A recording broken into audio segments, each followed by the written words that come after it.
ꯇꯥꯕꯤꯔꯤꯕ ꯃꯌꯥꯝꯕꯨ ꯇꯔꯥꯝꯅ ꯑꯣꯛꯆꯕꯒ ꯂꯣꯏꯅꯅ ꯉꯁꯤꯁꯨ ꯃꯍꯧꯁꯥꯒꯨꯝ ꯁꯅꯥꯒꯤ ꯇꯦꯅꯋꯥ ꯍꯥꯏꯕ ꯋꯥꯔꯤꯗꯨꯒꯤ ꯐꯨꯜ ꯁ꯭ꯇꯣꯔꯤ ꯄꯨꯗꯨꯅ ꯂꯥꯛꯆꯔꯤ꯫ ꯋꯥꯔꯤꯁꯤ ꯃꯌꯥꯝ ꯄꯨꯟꯅ ꯑꯃꯨꯛ ꯇꯥꯃꯤꯟꯅꯔꯁꯤ꯫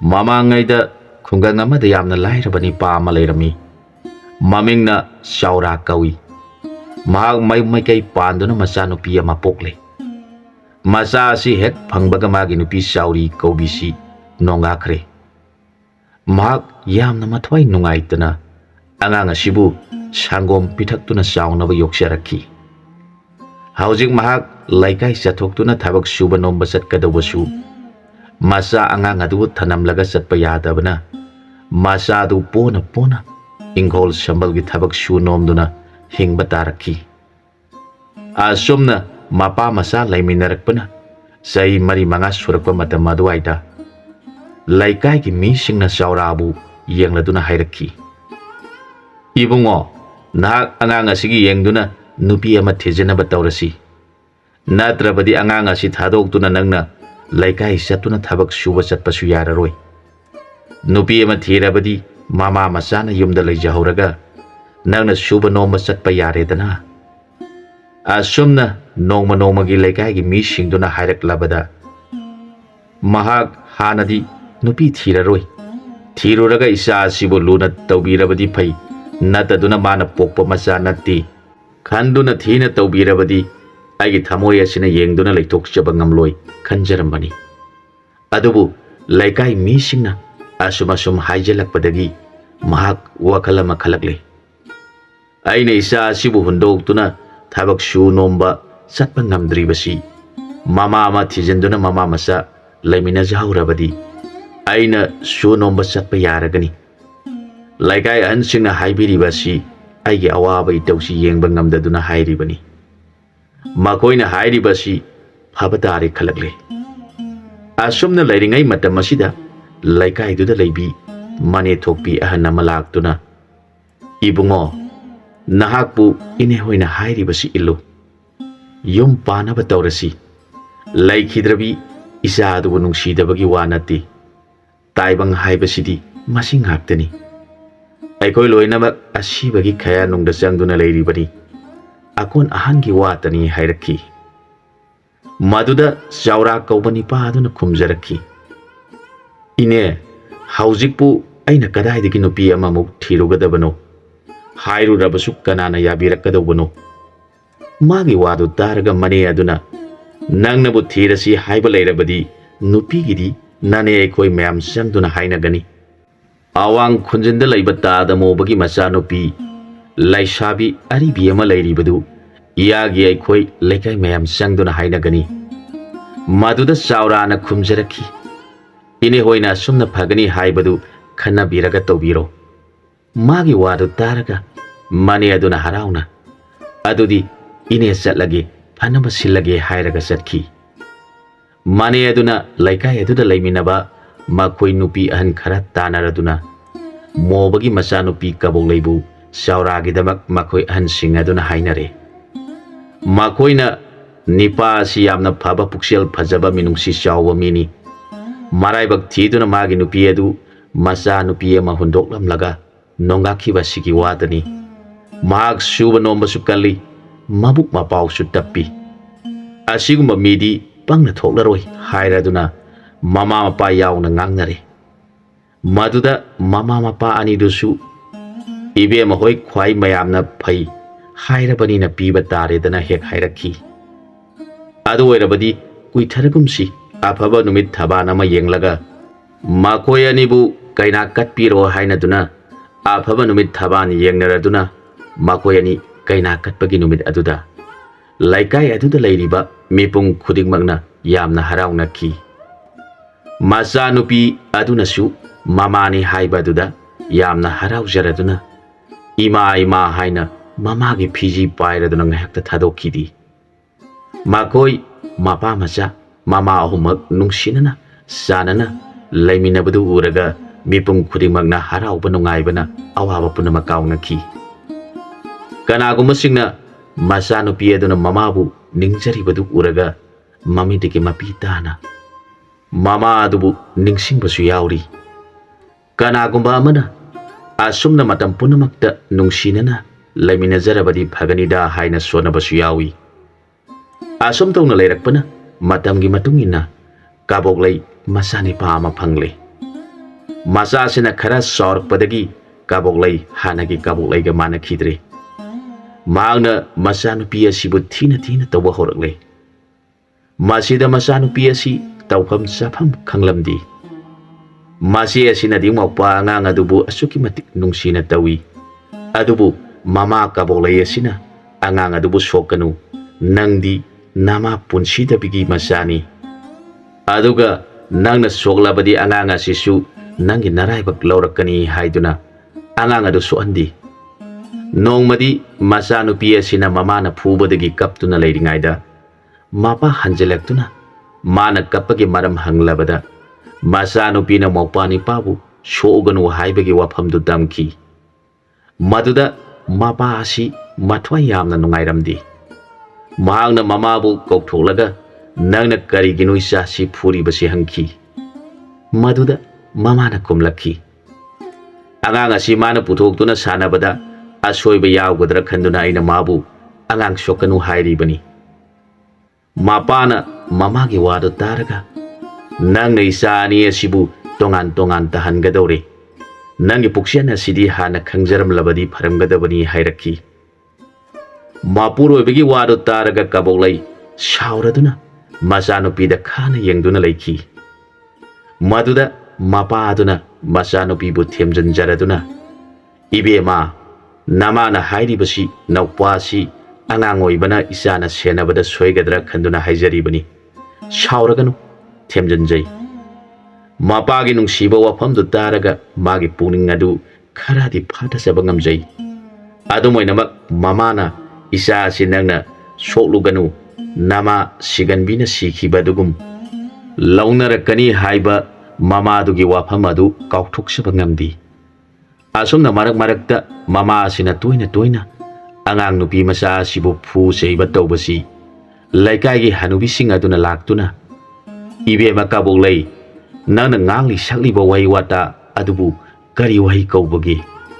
ꯃꯤꯑꯣꯏꯕ ꯑꯩꯈꯣꯏꯁꯤ ꯑꯁꯤꯕ ꯃꯆꯥ ꯉꯥꯛꯇꯅꯤ, ꯀꯅꯥꯅꯕꯨ ꯈꯪꯕ ꯉꯝꯕꯒꯦ?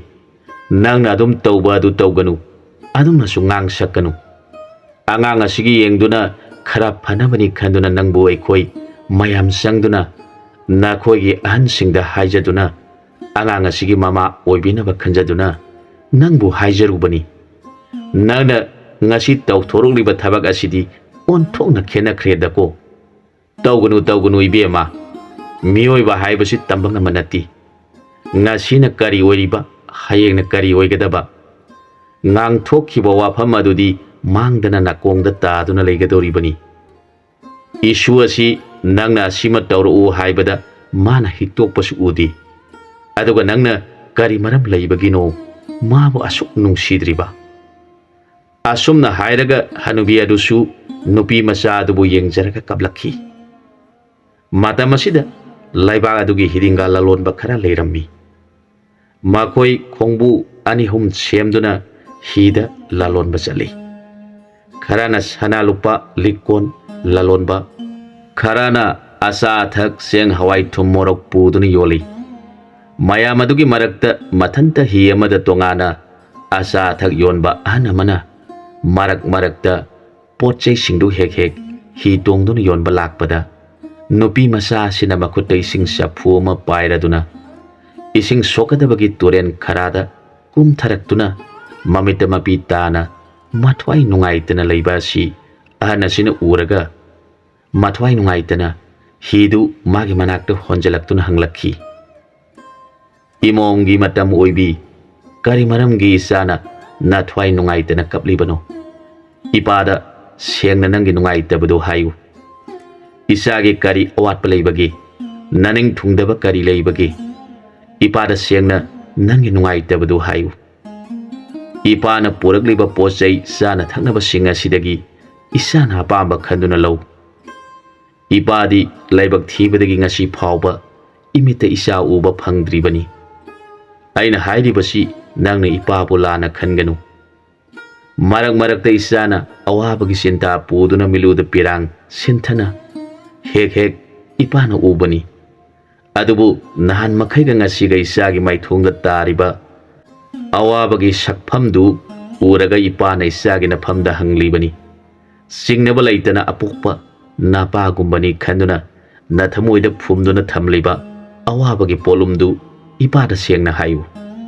Ahana adugi yamna nungsiba wahisingdu taraga nupi macha aduna panthauga lenga oiraba menungsi chauraba ipao tabiyu aihak asi pokpada ima adu leikidre madugi tungda ima atombi ama ipana laure aisu ima laglei khanjaduna ipungningsi yamna nungaijari sai kharadi ima pabung aikoi homak yamna nungsi sanana mikup ama phauba thadoknaduna nungsina leiminare adubu ima atombi asina ipwa ama pokle aini ipwa phangjare khanduna angang asibu yamna luna sana taujai maduda ima atombina nahak angang sokanu nangi namadi angang pokpada sikhibani aduna nangna isa si soklabadi surung narakani nangi naraibak laurakani haiduna aibu nungsiraba ipwa sigi masa son bidre aduga marak marakta aigi ipana thabak suba satkringaida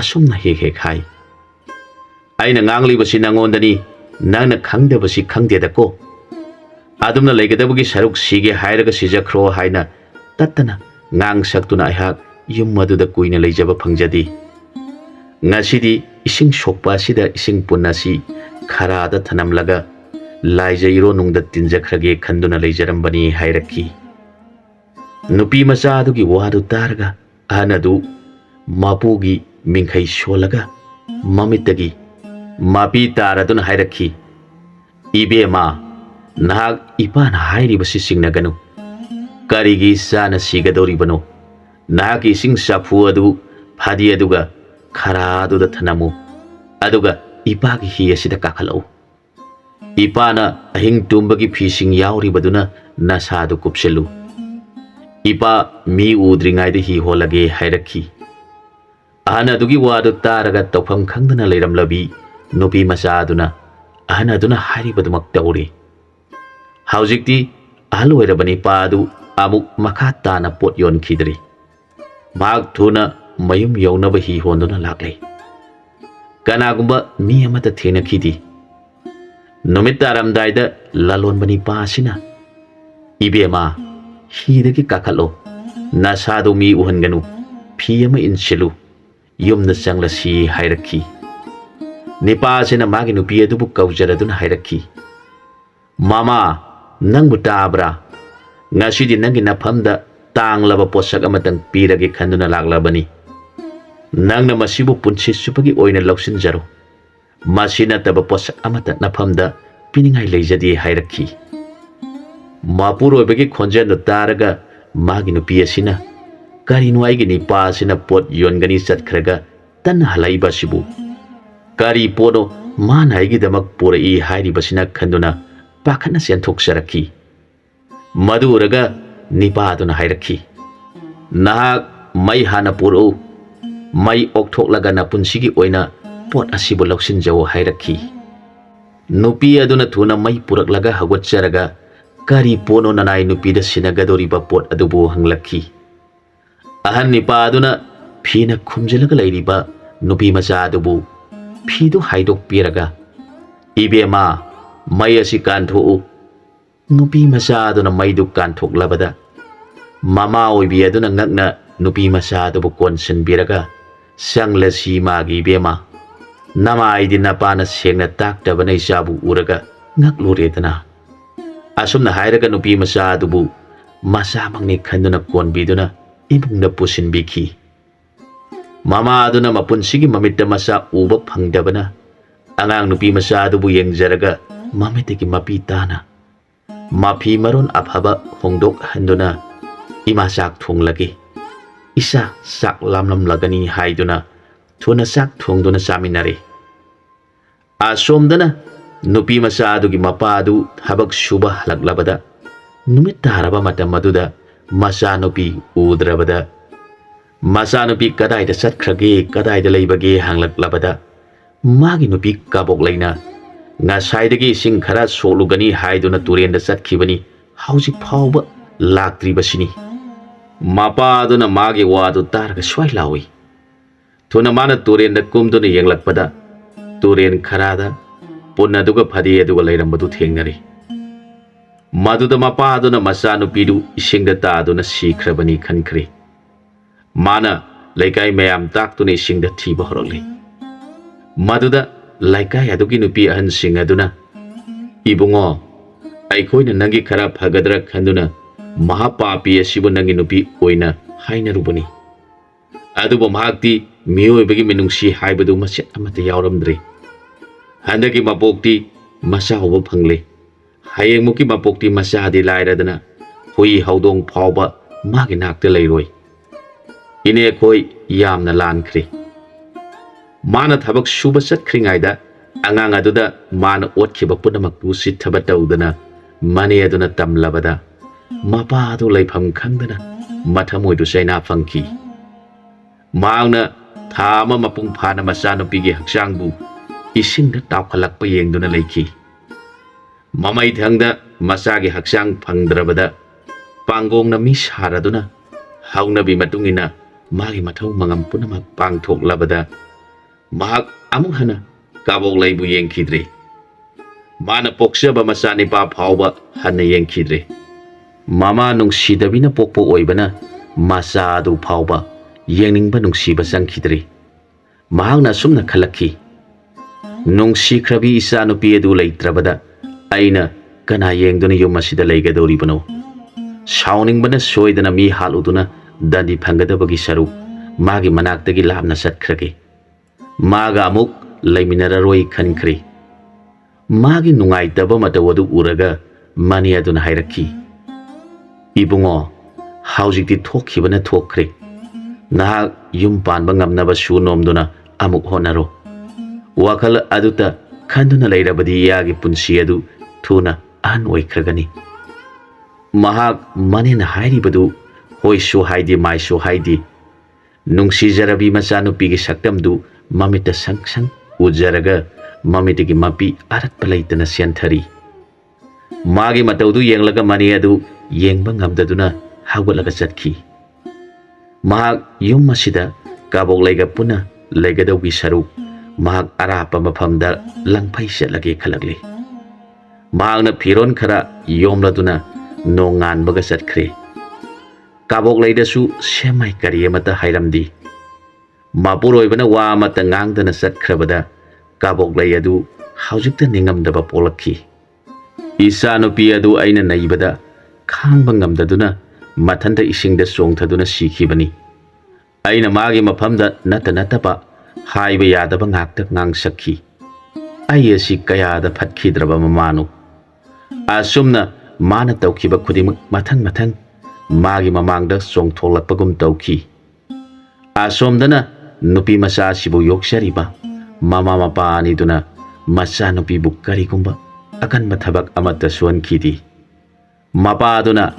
mama adubu yenglaga mama nahangna isa si phisalonsa sintak sindambiduna mai masing hainaba tambiu isa sige haktakta anga mathau sakhang maikhang naba oigadoribani mama aduna su haijarakhi isa si aikhoigi damakta isona pibirabani isana pamdaba thabak amata tawba yadi isa gi maning thunglaga loire aikhoigidi matam loirabani isa sidang maning thungjaba mafam amada leijahurabadi sirabasu yare mama gi wadu taraga mapa aduna karino nang ngangliba wafam adubu isa se hojik yum panba matam satri aduga isa su mathantani mana pamjabada thajaduna isa gi awat apa leitanaba aikoi ani na honaga doribani isa gi apambana aikoi ani gisu apamba oirasi asumna ngangna duna ahana ni du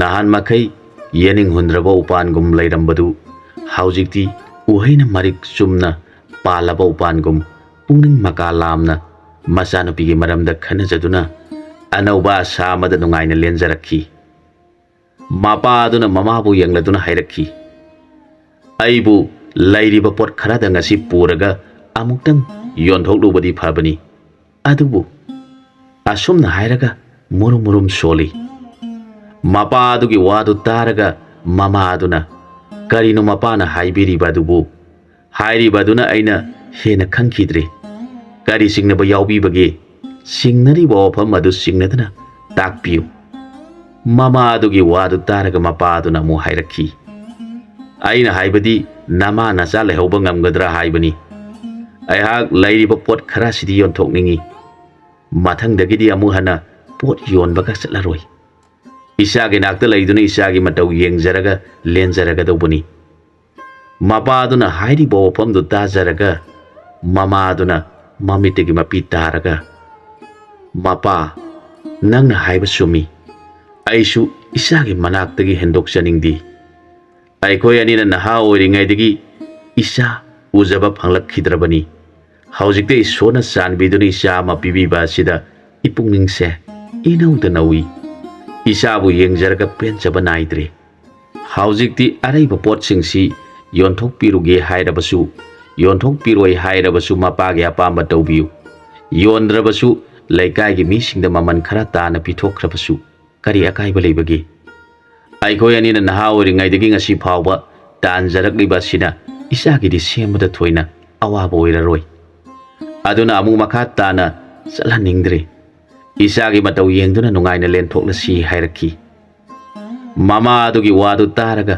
ꯃꯄꯥ ꯑꯗꯨꯅ ꯍꯣꯏꯗ ꯑꯩꯁꯨ ꯏꯆꯥ ꯊꯥꯗꯣꯛꯇꯨꯅ ꯆꯠꯅꯤꯡꯗ꯭ꯔꯦ ꯅꯪꯅ ꯍꯥꯏꯕꯒꯨꯝ ꯏꯆꯥꯒꯤ ꯃꯇꯧ ꯌꯦꯡꯖꯔꯒ ꯂꯩꯊꯣꯛꯂꯁꯤ ꯅꯪꯅ ꯂꯩꯀꯥꯏꯒꯤ ꯃꯤꯁꯤꯡꯗ ꯑꯍꯣꯡꯕ ꯃꯃꯜꯗ ꯌꯣꯟꯊꯣꯛꯈ꯭ꯔꯣ ꯃꯄꯥ ꯑꯁꯤꯅ ꯃꯄꯨꯛꯅꯤꯡꯗ ꯈꯜꯂꯤ ꯑꯁꯨꯛ ꯅꯨꯡꯁꯤꯈ꯭ꯔꯕꯤ ꯏꯆꯥ ꯑꯁꯤꯕꯨ ꯃꯃꯥ ꯄꯣꯛꯇꯕꯤ ꯑꯗꯨꯅ ꯀꯌꯥꯗ ꯃꯤꯅꯨꯡꯁꯤ ꯂꯩꯇꯅ ꯏꯆꯥꯕꯨ ꯁꯤꯅꯕ ꯉꯥꯡꯁꯛꯇꯨꯅ ꯇꯧꯔꯤꯕ ꯃꯃꯥ ꯑꯗꯨꯒꯤ ꯈꯜꯂꯨꯔꯕꯗꯤ ꯑꯩꯍꯥꯛ ꯃꯥꯕꯨ ꯍꯥꯠꯄꯗ ꯃꯇꯤꯛ ꯆꯥꯏ ꯍꯥꯏꯅ ꯈꯜꯂꯤ ꯑꯗꯨꯒ ꯃꯄꯥ ꯑꯗꯨꯅ ꯃꯆꯥ ꯑꯁꯤꯒꯤꯗꯃꯛ ꯈꯟꯕꯗ ꯑꯋꯥꯕ ꯃꯩꯁꯥꯛ ꯈꯥꯡꯂꯝꯒꯗꯕ ꯑꯗꯨꯕꯨꯗꯤ ꯑꯩꯅ ꯅꯨꯡꯉꯥꯏꯖꯗꯦ ꯑꯗꯨꯕꯨ ꯃꯄꯥ ꯑꯗꯨꯅ ꯃꯥꯒꯤ ꯅꯨꯄꯤ ꯑꯇꯣꯝꯕꯤ ꯑꯗꯨꯕꯨ ꯋꯥꯔꯛꯄ ꯉꯝꯖꯗꯕ ꯑꯃꯗꯤ ꯃꯥꯒꯤ ꯅꯨꯄꯤꯒꯤ ꯊꯃꯣꯏ ꯃꯁꯛ ꯈꯪꯗꯕ ꯑꯗꯨꯒꯤ ꯑꯣꯏꯅꯗꯤ ꯃꯍꯥꯛꯁꯨ ꯑꯋꯥꯕ ꯃꯩꯁꯥꯛꯁꯤ ꯈꯔ ꯐꯪꯁꯅꯨ ꯅꯨꯃꯤꯠ ꯑꯗꯨꯗ ꯑꯩꯅ ꯃꯇꯝ ꯆꯥꯅ ꯏꯆꯥ ꯑꯁꯤꯒꯤ ꯅꯥꯛꯇ ꯊꯨꯡꯂꯨꯕꯒꯤ ꯂꯥꯏꯕꯛ ꯐꯕ ꯍꯥꯏꯕꯗꯨ ꯑꯣꯏꯔꯤꯕꯅꯤ ꯅꯠꯇ꯭ꯔꯕꯗꯤ ꯏꯆꯥ ꯑꯁꯤ ꯂꯥꯏꯖ ꯏꯔꯣꯟꯅꯨꯡꯗ ꯇꯤꯜꯂꯝꯒꯅꯤ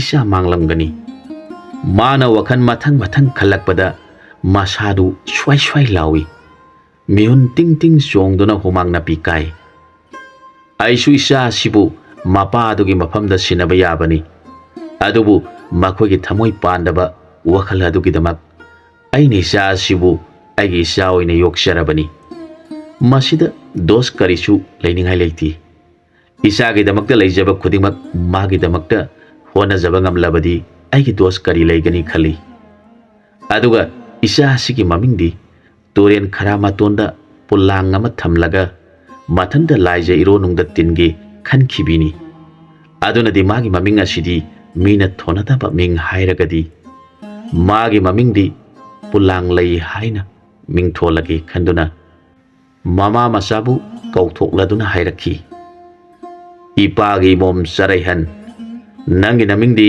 ꯉꯁꯤꯗꯒꯤ ꯍꯧꯅ ꯄꯨꯜꯂꯥꯡ ꯂꯩ ꯍꯥꯏꯅ ꯏꯄꯥꯅ ꯀꯧꯔꯒꯦ ꯃꯤꯡ ꯑꯁꯤ ꯏꯄꯥꯅ ꯍꯦꯛ ꯀꯧꯕꯒ ꯏꯄꯥꯅ ꯏꯆꯥꯕꯨ ꯀꯥꯎꯗꯕ ꯑꯣꯏꯖꯔꯒꯦ ꯍꯥꯏꯔꯛꯈꯤ ꯑꯁꯨꯝꯅ ꯅꯨꯄꯤ ꯃꯆꯥ ꯑꯁꯤꯒꯤ ꯑꯁꯥꯗ ꯆꯕꯣꯛꯇꯕ ꯆꯕꯣꯛꯇꯕꯤ ꯑꯅꯤꯗꯨ ꯑꯅꯧꯕ ꯑꯁꯥ ꯑꯃꯗ ꯂꯦꯟꯖꯈꯤ ꯑꯁꯣꯝꯗꯅ ꯀꯕꯣꯛꯂꯩ ꯀꯧꯕꯤ ꯃꯃꯥ ꯑꯇꯣꯝꯕꯤꯗꯨ ꯃꯄꯨꯔꯣꯏꯕꯅꯁꯨ ꯃꯥꯕꯨ ꯍꯣꯏ ꯃꯥꯏ ꯀꯔꯤ ꯑꯃꯠꯇ ꯍꯥꯏꯔꯝꯗꯅ ꯅꯝꯕꯣ ꯑꯃꯒ ꯂꯣꯏꯅꯅ ꯃꯥꯕꯨ ꯍꯨꯟꯗꯣꯛꯇꯨꯅ ꯆꯠꯈ꯭ꯔꯕꯗ ꯃꯍꯥꯛ ꯍꯧꯖꯤꯛꯇꯤ ꯇꯨꯝꯕ ꯆꯥꯕ ꯌꯥꯔꯛꯇ꯭ꯔꯦ ꯅꯣꯡꯃ ꯅꯣꯡꯃꯒꯤ ꯑꯋꯥꯕꯒꯤ ꯃꯁꯛ ꯑꯣꯏꯔꯛꯂꯦ ꯄꯤꯛꯂꯤꯕ ꯃꯆꯥꯅꯤꯄꯥ ꯆꯍꯤ 4 ꯉꯥꯏꯔꯤꯕ ꯑꯉꯥꯡ ꯑꯗꯨꯅ ꯏꯃꯥ ꯑꯩꯈꯣꯏꯒꯤ ꯏꯆꯦ ꯑꯗꯨ ꯀꯗꯥꯏꯗ ꯆꯠꯈ꯭ꯔꯕꯒꯦ ꯏꯆꯦꯒꯤ ꯃꯁꯛ ꯎꯗꯕꯗ ꯑꯩꯗꯤ ꯌꯥꯝꯅ ꯅꯨꯡꯉꯥꯏꯈꯤꯗ꯭ꯔꯤ ꯏꯃꯥ ꯅꯍꯥꯛꯅ ꯀꯔꯤꯒꯤꯅꯣ ꯏꯆꯦꯗ ꯊꯤꯅ ꯊꯤꯅ ꯆꯩꯗꯨꯅ ꯐꯨꯔꯤꯕ ꯏꯃꯥ ꯅꯍꯥꯛꯅ ꯐꯨꯕꯗꯒꯤ ꯏꯆꯦ ꯑꯗꯨ ꯀꯗꯥꯏꯗ ꯆꯠꯈ꯭ꯔꯕꯅꯣ ꯍꯥꯏꯔꯒ ꯃꯁꯤꯕꯨ ꯀꯧꯔꯒ ꯀꯞꯆꯔꯛꯈꯤ ꯍꯧꯖꯤꯛꯇ ꯀꯕꯣꯛꯂꯩ ꯃꯥꯒꯤ ꯅꯥꯛꯇ ꯃꯤ ꯀꯅꯥ ꯂꯥꯛꯇ꯭ꯔꯕꯗ ꯃꯥꯅ ꯇꯧꯈꯤꯕ ꯄꯨꯝꯅꯃꯛ ꯐꯠꯇꯕ ꯉꯥꯛꯇꯅꯤ ꯍꯥꯏꯕ ꯈꯪꯂꯛꯈꯤ ꯃꯍꯥꯛ ꯅꯣꯡꯃ ꯅꯣꯡꯃꯒꯤ ꯑꯋꯥꯕ ꯑꯣꯏꯁꯤꯜꯂꯛꯂꯕꯗ ꯃꯥꯅ ꯃꯄꯥꯝꯒꯤ ꯃꯤ ꯊꯥꯗꯨꯅ ꯃꯄꯨꯔꯣꯏꯕꯕꯨ ꯊꯤꯍꯟꯈꯤ ꯑꯗꯨꯕꯨ ꯐꯪꯕ ꯂꯩꯈꯤꯗ꯭ꯔꯤ꯫ ꯑꯁꯨꯝꯅ ꯆꯍꯤ ꯈꯔ ꯍꯧꯈ꯭ꯔꯕꯗ ꯅꯨꯄꯤ ꯃꯆꯥ ꯑꯁꯤ ꯑꯁꯨꯝ ꯅꯣꯡꯃ ꯅꯣꯡꯃꯒꯤ ꯃꯄꯨꯡ ꯃꯔꯩ ꯐꯥꯕ ꯍꯥꯏꯕꯗꯨ ꯑꯣꯏꯔꯛꯂꯦ꯫ ꯃꯥꯒꯤ ꯃꯁꯛ ꯃꯇꯧ ꯐꯖꯕ ꯑꯃꯗꯤ ꯂꯤꯔꯤ ꯈꯣꯏꯔꯤꯕ ꯃꯇꯧ ꯑꯗꯨꯕꯨ ꯌꯨꯝꯂꯣꯟꯅꯕ ꯂꯩꯀꯥꯏꯒꯤ ꯃꯤꯑꯣꯏꯁꯤꯡ ꯑꯗꯨꯅ ꯉꯥꯡꯅꯔꯛꯈꯤ꯫ ꯃꯈꯣꯏ ꯑꯍꯟ ꯑꯅꯤ ꯑꯁꯤꯅ ꯀꯌꯥꯗ ꯃꯄꯨꯛ ꯂꯨꯈ꯭ꯔꯕꯅꯣ, ꯃꯆꯥꯅꯨꯄꯤ ꯂꯩꯁꯥꯕꯤ ꯑꯁꯤꯕꯨ ꯃꯤ ꯑꯃ ꯂꯩ ꯍꯥꯏꯕ ꯈꯪꯍꯟꯗꯅ, ꯏꯃꯨꯡꯗꯒꯤ ꯍꯦꯟꯗꯣꯛꯍꯟꯗꯅ, ꯃꯆꯥ ꯑꯃ ꯂꯩ ꯍꯥꯏꯕ ꯐꯥꯎꯕ ꯂꯩꯀꯥꯏ ꯑꯩꯈꯣꯏ ꯐꯥꯎꯕ ꯈꯪꯍꯟꯗꯤ꯫ ꯇꯨꯃꯤꯟ ꯇꯨꯃꯤꯟ ꯄꯪꯂꯩꯗ ꯂꯩ꯫ ꯃꯁꯛ ꯃꯇꯧꯅ ꯐꯖꯕꯅꯦ, ꯂꯝꯆꯠ ꯕꯦꯕꯥꯔꯅ ꯐꯖꯕꯅꯦ꯫ ꯃꯈꯣꯏꯒꯤ ꯏꯃꯨꯡ ꯑꯁꯤ ꯃꯄꯥ ꯃꯆꯥ ꯃꯈꯣꯏ ꯑꯍꯨꯝꯗ ꯀꯌꯥꯗ ꯏꯪꯅ ꯆꯤꯛꯅ ꯅꯨꯡꯉꯥꯏꯅ ꯃꯅꯤꯟ ꯅꯥꯏꯗꯅ ꯂꯩꯔꯤꯕꯅꯣ꯫ ꯃꯌꯥꯝ ꯑꯗꯨꯅ ꯑꯉꯥꯡ ꯑꯣꯏꯔꯤꯉꯩꯗ ꯀꯗꯥꯏꯗ ꯊꯝꯂꯨꯔꯤꯕꯅꯣ ꯍꯪꯂꯛꯈꯤ꯫ ꯃꯃꯥ ꯑꯗꯨꯅ ꯑꯩꯒꯤ ꯄꯣꯛꯃꯤꯟꯅꯕꯤ ꯏꯅꯥꯎꯅꯨꯄꯤ ꯑꯃ ꯂꯩ, ꯃꯍꯥꯛ ꯐꯤꯁꯥ ꯂꯣꯟꯁꯥ ꯌꯥꯝꯅ ꯍꯩ, ꯑꯗꯨꯅ ꯃꯗꯣꯝꯆꯥꯒꯤ ꯃꯅꯥꯛꯇ ꯃꯇꯝ ꯈꯔ ꯂꯩꯍꯟꯗꯨꯅ ꯃꯍꯩ ꯃꯁꯤꯡ ꯈꯔ ꯇꯝꯍꯜꯂꯨꯕꯅꯤ꯫ ꯍꯧꯖꯤꯛꯇꯤ ꯆꯥꯎꯁꯤꯜꯂꯛꯄ ꯑꯁꯤꯗ ꯌꯨꯝꯗ ꯑꯃꯨꯛ ꯊꯝꯂꯦ ꯍꯥꯏꯅ ꯈꯨꯝꯃꯤ꯫ ꯅꯨꯄꯤꯁꯤꯡ ꯑꯗꯨꯅ ꯍꯣꯏꯅꯦ ꯍꯣꯏꯅꯦ, ꯆꯥꯎꯔꯛ ꯁꯥꯡꯂꯛꯂꯕꯅꯤꯅ ꯌꯨꯝꯗ ꯂꯩꯕꯁꯤꯅ ꯐꯔꯦꯗ꯫ ꯃꯈꯣꯏꯅ ꯃꯈꯥ ꯇꯥꯅ ꯑꯃꯨꯛ ꯍꯪꯂꯛꯈꯤ꯫ ꯏꯕꯦꯝꯃ, ꯅꯍꯥꯛꯇꯤ ꯅꯗꯣꯝꯆꯥꯒꯤ ꯅꯥꯛꯇ ꯂꯩꯕꯗꯤ ꯅꯍꯩꯗꯤ ꯀꯌꯥꯝ ꯍꯩꯔꯛꯂꯕꯒꯦ?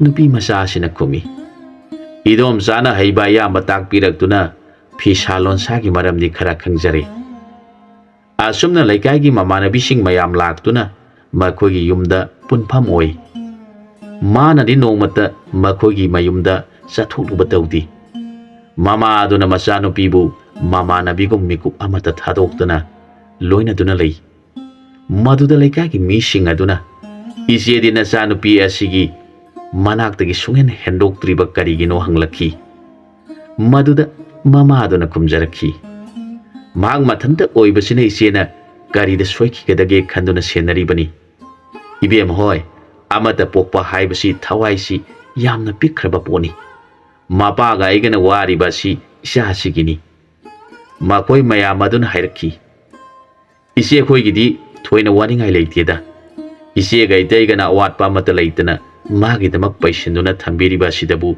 ꯀꯔꯤꯒꯤ ꯋꯥꯔꯨꯒꯗꯣꯔꯤꯕꯅꯣ? ꯃꯌꯥꯝꯒꯤ ꯋꯥꯗꯨ ꯇꯥꯔꯒ ꯃꯃꯥ ꯑꯗꯨꯅ, ꯏꯅꯥꯎꯁꯥ, ꯍꯧꯖꯤꯛ ꯃꯇꯝ ꯑꯁꯤꯒꯤ ꯃꯤꯁꯤꯡ ꯑꯁꯤꯗꯤ ꯏꯆꯦꯗꯤ ꯄꯪꯀꯤꯗ ꯀꯤꯈ꯭ꯔꯦ꯫ ꯏꯆꯥ ꯃꯊꯟꯇꯅꯤꯅ ꯀꯔꯤ ꯊꯣꯛꯀꯗꯒꯦ ꯈꯟꯗꯨꯅꯇ ꯂꯩ꯫ ꯏꯆꯥꯅ ꯆꯥꯎꯗ꯭ꯔꯤꯉꯩꯗꯗꯤ ꯊꯣꯏꯅꯕꯨ ꯑꯋꯥꯕ ꯂꯩꯔꯝꯗꯦ꯫ ꯏꯆꯥꯅ ꯆꯥꯎꯁꯤꯜꯂꯛꯄ ꯑꯁꯤꯗꯒꯤ ꯏꯆꯦꯒꯤ ꯊꯃꯣꯏꯁꯦ ꯄꯪꯋꯥꯗ ꯋꯥꯏ ꯍꯥꯏꯔꯛꯈꯤ꯫ ꯍꯧꯖꯤꯛꯇꯤ ꯅꯨꯄꯤ ꯃꯆꯥ ꯑꯁꯤ ꯅꯣꯡꯃ ꯅꯣꯡꯃꯒꯤ ꯆꯥꯎꯔꯛꯄꯅ ꯆꯥꯎꯕ ꯃꯄꯨꯡ ꯃꯔꯩ ꯐꯥꯔꯛꯂꯦ꯫ ꯃꯥꯒꯤ ꯐꯖꯕ ꯃꯁꯛꯀꯤ ꯃꯄꯥꯎꯅ ꯑꯁꯨꯝ ꯁꯟꯗꯣꯛꯈꯤ꯫ ꯃꯥꯒꯤ ꯃꯑꯣꯡ ꯍꯥꯗ꯭ꯔꯕ ꯃꯇꯧꯅꯤ, ꯁꯕꯥꯟ ꯐꯤꯕꯝ ꯐꯖꯕꯅꯤ꯫ ꯏꯪꯖ ꯇꯞꯆꯕ ꯃꯑꯣꯡ ꯃꯇꯧ ꯑꯗꯨꯕꯨ ꯎꯖꯔꯨꯕ ꯈꯨꯗꯤꯡꯃꯛꯅ ꯑꯍꯟ ꯑꯅꯤ ꯑꯁꯤꯒꯤ ꯃꯆꯥꯅꯨꯄꯤ ꯑꯁꯤꯒꯤ ꯃꯔꯝꯗ ꯉꯥꯡꯅꯗꯕ ꯁꯣꯟꯅꯗꯕ ꯃꯤꯑꯣꯏ ꯌꯥꯎꯁꯤꯜꯂꯛꯇ꯭ꯔꯤ꯫ ꯅꯣꯡꯃꯗꯤ ꯂꯩꯕꯥꯛ ꯑꯗꯨꯒꯤ ꯅꯤꯡꯊꯧ ꯃꯆꯥꯅꯤꯄꯥ ꯑꯗꯨꯅ ꯁꯒꯣꯜ ꯇꯣꯡꯂꯗꯨꯅ ꯈꯨꯡꯒꯪ ꯂꯥꯟꯗꯨꯅ ꯆꯠꯊꯣꯔꯛꯄꯗ ꯂꯩꯀꯥꯏꯒꯤ ꯃꯃꯥꯟꯅꯕꯤ ꯑꯃꯒ ꯂꯣꯏꯅꯅ ꯄꯨꯂꯥꯡꯂꯩ ꯀꯧꯕꯤ ꯏꯕꯦꯝ ꯑꯁꯤ ꯀꯣꯟꯊꯣꯡꯗ ꯍꯦꯛ ꯊꯣꯛꯂꯛꯄꯒ ꯖꯨꯕ꯭ꯔꯥꯖ ꯑꯁꯤꯒ ꯍꯦꯛ ꯊꯦꯡꯅꯔꯦ꯫ ꯃꯥꯒꯤ ꯁꯛꯐꯝ ꯐꯖꯕꯗꯨ ꯎꯔꯨꯕꯗ ꯖꯨꯕ꯭ꯔꯥꯖ ꯁꯒꯣꯜꯗꯒꯤ ꯀꯨꯝꯊꯔꯗꯨꯅ ꯀꯣꯟꯊꯣꯡꯗ ꯂꯦꯞꯇꯨꯅ ꯂꯩꯔꯤꯕ ꯂꯩꯁꯥ ꯑꯅꯤꯗꯨꯒꯤ ꯃꯅꯥꯛꯇ ꯆꯪꯁꯤꯜꯂꯛꯇꯨꯅ ꯄꯥꯎꯍꯪꯖꯔꯛꯈꯤ꯫ ꯀꯔꯤꯒꯨꯝꯕ ꯋꯥꯐꯝ ꯑꯃꯠꯇ ꯍꯪꯖꯒꯦꯕ? ꯏꯕꯦꯝꯃꯁꯤꯡꯕꯨ ꯃꯐꯝ ꯑꯁꯤꯗꯒꯤꯔ ꯀꯣꯂꯣꯏ ꯃꯤꯡꯅ ꯀꯔꯤ ꯀꯧꯕꯤꯕꯒꯦ? ꯍꯪꯖꯔꯤꯕ ꯑꯩꯍꯥꯛꯁꯤ ꯏꯀꯥꯏ ꯈꯪꯗꯦ, ꯎꯁꯤꯠ ꯊꯑꯣꯏꯗꯦ ꯍꯥꯏꯅꯗꯤ ꯈꯟꯕꯤꯒꯅꯨ꯫ ꯃꯗꯨꯗ ꯃꯃꯥꯟꯅꯕꯤ ꯑꯗꯨꯅ ꯍꯥꯏꯖꯔꯛꯈꯤ꯫ ꯃꯗꯨꯕꯨ ꯀꯔꯤ ꯀꯥꯏꯕꯒꯦ? ꯑꯩꯈꯣꯏ ꯃꯐꯝ ꯑꯁꯤꯗꯒꯤꯅꯤ꯫ ꯑꯩꯒꯤ ꯏꯇꯥ ꯑꯁꯤꯅ ꯄꯨꯂꯥꯡꯂꯩ ꯀꯧꯏ, ꯑꯗꯨꯒ ꯑꯩꯒꯤ ꯃꯤꯡꯅ ꯊꯔꯥꯏꯅꯨ ꯀꯧꯖꯩ꯫ ꯖꯨꯕ꯭ꯔꯥꯖꯅ ꯄꯨꯂꯥꯡꯂꯩꯕꯨ ꯎꯔꯨꯕꯗꯒꯤ ꯃꯈꯣꯡ ꯊꯥꯡꯗꯣꯛꯇꯨꯅ ꯆꯠꯄ ꯉꯝꯗ꯭ꯔꯦ꯫ ꯃꯥꯒꯤ ꯊꯃꯣꯏ ꯑꯗꯨ ꯅꯨꯄꯤ ꯑꯁꯤꯒꯤ ꯅꯨꯡꯁꯤꯕꯒꯤ ꯁꯛꯇꯤꯅ ꯐꯥꯖꯤꯟꯗꯨꯅ ꯊꯝꯈꯤꯕꯒꯨꯝ ꯏꯀꯥꯏꯔꯞ ꯇꯧꯅ ꯆꯠꯄꯁꯨ ꯉꯝꯗ, ꯃꯈꯥ ꯇꯥꯅ ꯋꯥꯐꯝ ꯍꯪꯖꯒꯗꯧꯕꯁꯨ ꯎꯁꯤꯠ ꯊꯑꯣꯏꯗꯕ ꯇꯥꯒꯗ꯭ꯔꯥ ꯈꯟꯖꯗꯨꯅ ꯏꯕꯦꯝꯃ ꯃꯉꯣꯟꯗ ꯂꯣꯟꯅ ꯂꯦꯞꯇꯨꯅ ꯂꯩꯈꯤ꯫ ꯏꯕꯦꯝꯃ ꯃꯍꯥꯛꯁꯨ ꯖꯨꯕ꯭ꯔꯥꯖꯄꯨ ꯎꯖꯔꯨꯕꯗꯒꯤ ꯏꯀꯥꯏ ꯅꯨꯡꯁꯤ ꯌꯥꯅꯅ ꯖꯨꯕ꯭ꯔꯥꯖꯄꯨ ꯂꯣꯟꯅ ꯌꯦꯡꯖꯔꯗꯨꯅ ꯅꯍꯥꯟ ꯃꯈꯩ ꯑꯃꯨꯛꯇ ꯑꯁꯨꯝꯅ ꯑꯣꯏꯈꯤꯗ꯭ꯔꯤꯕ ꯅꯨꯡꯁꯤ ꯏꯍꯨꯜ ꯇꯝꯕ ꯍꯧꯔꯛꯈꯤ꯫ ꯃꯗꯨꯗ ꯃꯇꯥ ꯑꯗꯨꯅ ꯃꯈꯥ ꯇꯥꯖꯔꯛꯈꯤ꯫ ꯑꯩꯈꯣꯏ ꯑꯅꯤꯒꯤ ꯑꯁꯦꯡꯕꯗꯤ ꯇꯥꯛꯆꯔꯤ, ꯑꯗꯨꯒ hangbiriba ibungoge asengba parisoy matang takpiba yaroidra. Magi wadu taraga ibema aigi mingdi yangon telaiba haina mayamna khangnabi. Aigi ipa ningthau adu ahan oisilagle. Maduna ipa ningthauna sidringaida mamau ujaningi takpirabada aina ipagi ningba thungnabagi aibu nungsibiba ibema sing karam balairamgadage khanjaduna laksabani. Adubu mafam asida laibirambi ibema sibu ujarubadagi aihak wasi haudoksi haungamda satsi sangamda ikhong thangdoksaba ngamdaduna leijarabani. Aibu ikaiba khangdaba mini haina laubirabasu ipagi apamba simatangdi phongdoksaramdrabadi akaiba oigadra khanjaduna haudoksabani.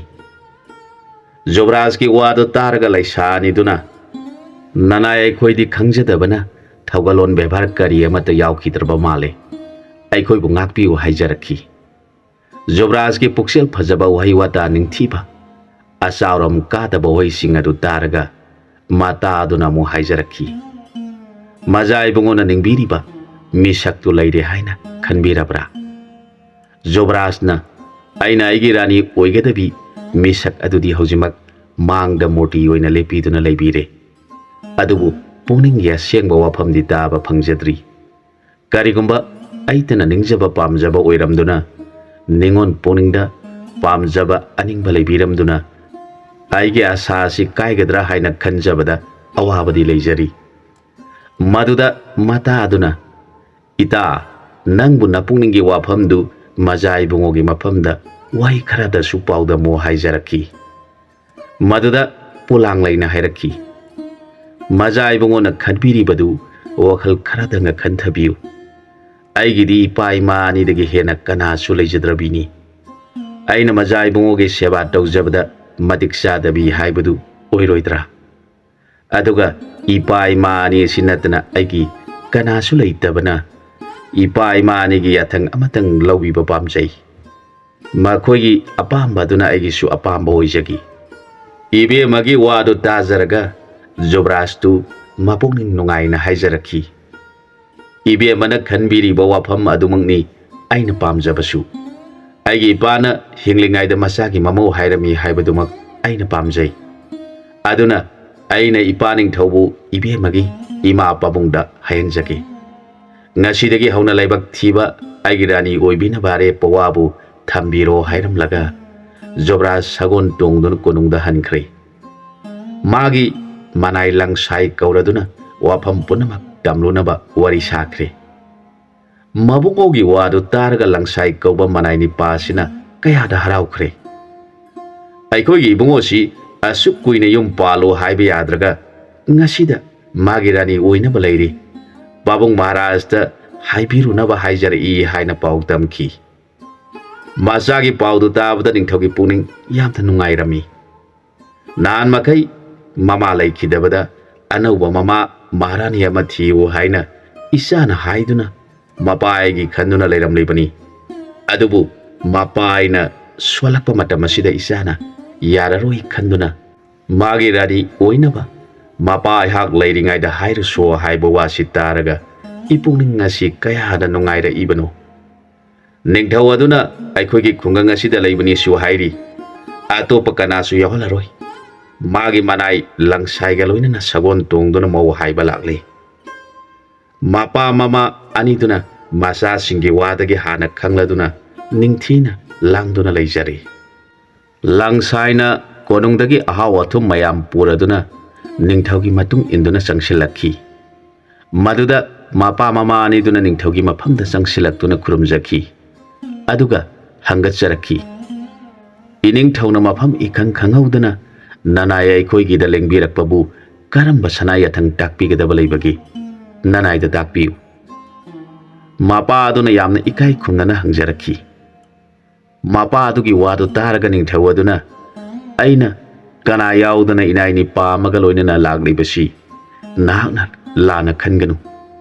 Karigumba nafamda aina nigadoriba posaga si nahakna karigumba pibidaba tarabadi mi yauraglabadi mi mahangda ikaiba oigadra khanbadagi kana yaudana lakpani.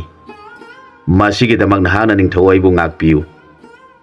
ꯑꯩꯅ ꯅꯈꯣꯏ ꯅꯄꯨ ꯅꯅꯥꯏ ꯑꯅꯤꯗꯒꯤ ꯀꯔꯤꯒꯨꯝꯕ ꯑꯄꯥꯝꯕ ꯄꯣꯠꯁꯛ ꯑꯃꯇꯪ ꯃꯤ ꯀꯅꯥ ꯈꯪꯍꯟꯗꯅ ꯅꯤꯔꯨꯔꯒꯦ ꯂꯥꯛꯂꯤꯕꯅꯤ꯫ ꯄꯣꯠꯁꯛ ꯑꯁꯤꯗꯤ ꯃꯤꯑꯣꯏꯕꯒꯤ ꯄꯨꯟꯁꯤꯗ ꯌꯥꯝꯅ ꯃꯔꯨꯑꯣꯏꯕ ꯊꯃꯣꯏꯒꯤ ꯑꯣꯏꯕ ꯄꯣꯠꯁꯛꯅꯤ꯫ ꯑꯗꯨꯅ ꯑꯩꯒꯤ ꯄꯨꯟꯁꯤ ꯅꯨꯃꯤꯗꯥꯡ ꯋꯥꯏꯔꯝ ꯑꯣꯏꯁꯤꯜꯂꯛꯂꯕ ꯃꯇꯝ ꯑꯁꯤꯗ ꯅꯐꯝꯗꯒꯤ ꯅꯤꯒꯗꯧꯔꯤꯕ ꯄꯣꯠꯁꯛ ꯑꯁꯤꯕꯨ ꯄꯤꯕꯤꯗꯨꯅ ꯑꯩꯒꯤ ꯃꯊꯪꯒꯤ ꯃꯄꯣꯛꯀꯤ ꯏꯃꯥ ꯍꯥꯏꯕꯗꯨ ꯑꯣꯏꯖꯒꯤ꯫ ꯅꯄꯨ ꯅꯅꯥꯏꯅ ꯑꯍꯟꯒꯤ ꯃꯇꯝ ꯑꯣꯏꯔꯛꯂꯕ ꯑꯅꯧꯕ ꯃꯄꯣꯛ ꯇꯥꯟꯒꯗꯧꯔꯕ ꯑꯩꯕꯨ ꯅꯨꯡꯁꯤꯕꯤꯌꯨ꯫ ꯑꯩꯅ ꯍꯥꯏꯖꯔꯤꯕꯁꯤ ꯑꯩꯒꯤ ꯄ꯭ꯔꯖꯥ ꯑꯃꯒꯤ ꯃꯐꯝꯗ ꯍꯥꯏꯕꯅꯤ ꯈꯟꯕꯤꯒꯅꯨ꯫ ꯉꯥꯏ ꯁꯦꯟ ꯑꯣꯏꯕꯒꯤ ꯅꯨꯡꯁꯤꯕ ꯄ꯭ꯔꯦꯝꯗ ꯍꯥꯏꯖꯕꯅꯤ ꯈꯟꯕꯤꯌꯨ꯫ ꯅꯤꯡꯊꯧ ꯑꯁꯤ ꯌꯥꯝꯅ ꯙꯔꯃ ꯂꯩꯕ ꯄ꯭ꯔꯖꯥꯕꯨ ꯂꯨꯅ ꯆꯥꯅ ꯇꯧꯖꯕ ꯃꯤꯁꯛ ꯑꯃꯅꯤ꯫ ꯑꯗꯨꯅ ꯄ꯭ꯔꯖꯥꯁꯤꯡꯅ ꯃꯥꯕꯨ ꯌꯥꯝꯅ ꯏꯀꯥꯏ ꯈꯨꯝꯅꯩ꯫ ꯃꯥꯅꯁꯨ ꯄ꯭ꯔꯖꯥꯁꯤꯡꯕꯨ ꯌꯥꯝꯅ ꯅꯨꯡꯁꯤꯅ ꯂꯣꯏꯅꯩ꯫ ꯅꯤꯡꯊꯧꯒꯤ ꯋꯥꯗꯨ ꯇꯥꯔꯒ ꯅꯨꯄꯤ ꯃꯄꯥ ꯑꯗꯨꯅ ꯏꯅꯤꯡꯊꯧ ꯏꯕꯨꯡꯉꯣꯅ ꯅꯅꯥꯏꯕꯨ ꯑꯁꯨꯛꯀꯤ ꯃꯇꯤꯛ ꯅꯨꯡꯁꯤꯅ ꯇꯥꯛꯄꯤꯔꯤꯕ